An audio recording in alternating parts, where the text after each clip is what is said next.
अस्सलाम वालेकुम नाजरीन, आप देख रहे हैं HRJDO न्यूज़ और मैं हूं वजीर उन्नर। नवाबशाह से खबर शामिल करते हैं। ह्यूमन राइट्स रहनुमा आजम मलक पर झूठी FIR और बिल्डर माफिया ने अपना आरोप जमाने के लिए झूठी FIR दर्ज करवाई और समाजी रहनुमा जाली बिल्डर आरफ मुगल और फैसल आरई जाली स्कीमें चलाकर लोगों के साथ लाखों रुपए के फ्रॉड कर रहे हैं। मलक मोहम्मद आजम कामरान आरई ने अल हसीब टाउन के खिलाफ लेटर निकाले थे, जिसका बिल्डिंग कंट्रोल अथॉरिटी ने वाज़े तौर पर लिखा कि इस स्कीम का हमारे पास कोई रिकॉर्ड नहीं है, ये स्कीम जाली है और उसकी ऑफिस सील की जाए। जब आरफ मुगल और फैसल आरई को मालूम हुआ तो उसने हम पर झूठे मुकदमे बनवाए और हमें और हमारे फैमिली को जानी और माली नुकसान पहुंचाने की धमकियां भी दी और अभी तक धमकियां दे रहे हैं। इससे पहले ये दोनों यहाँ से फरार हो जाएं, हम तमाम अरबाब इख्तियार से अपील करते हैं कि हमारे ऊपर मुकदमे की साफ और शफाफ इंक्वायरी की जाए।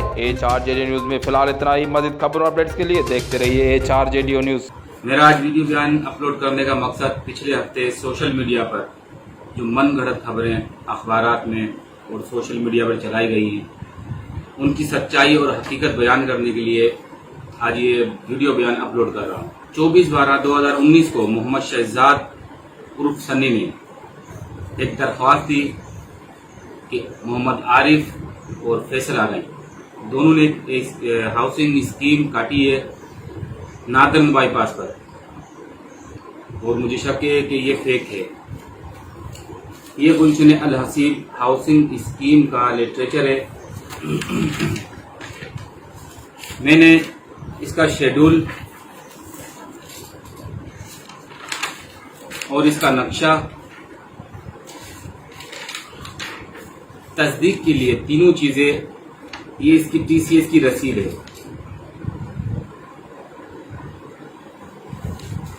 दरख्वास्त दी मैंने KDA को 30/12/2019 को मैंने एक लेटर लिखा आर्टिकल 19A के तहत कि मुझे 7 दिन के अंदर अंदर ये रिपोर्ट अरसाल की जाए,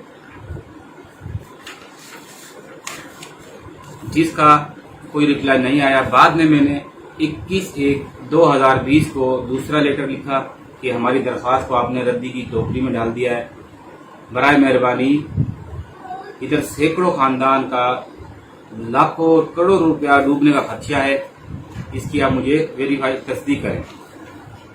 जिसकी CC वजीर आजम complaint cell, governor Sindh Karachi, वजीर आला Sindh Karachi, chief justice Sindh high court Karachi, chief secretary Sindh को मैंने CC की है, जिसकी TCS रसीदें भी मेरे पास मौजूद है।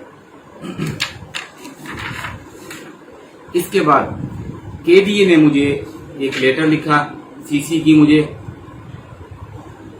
और सिंध बिल्डिंग कंट्रोल अथॉरिटी को भी लिखा कि इसकी वेरिफिकेशन की जाए। मुझे लिखा कि ये इंशाल्लाह सिंध बिल्डिंग कंट्रोल अथॉरिटी आपसे राब्ता करेगी। सिंध बिल्डिंग कंट्रोल अथॉरिटी आप खुद भी देख सकते हैं कि वाज़े लिख रही है कि इस स्कीम का हमारे पास कोई रिकॉर्ड शुरू से मौजूद ही नहीं है और ये फेक है, और जहां जहां इसकी ऑफिस है फौरी सील किए जाएं। लोगों से भी गुजारिश है कि एहतियात करें, अपना अपना पैसा इनसे वापस लें। ये झूठे लोग हैं, इनके पास कोई एनओसी नहीं है। सारा फ्रॉड पर मबनी इन्होंने चैनल चलाया था जो पकड़ा गया।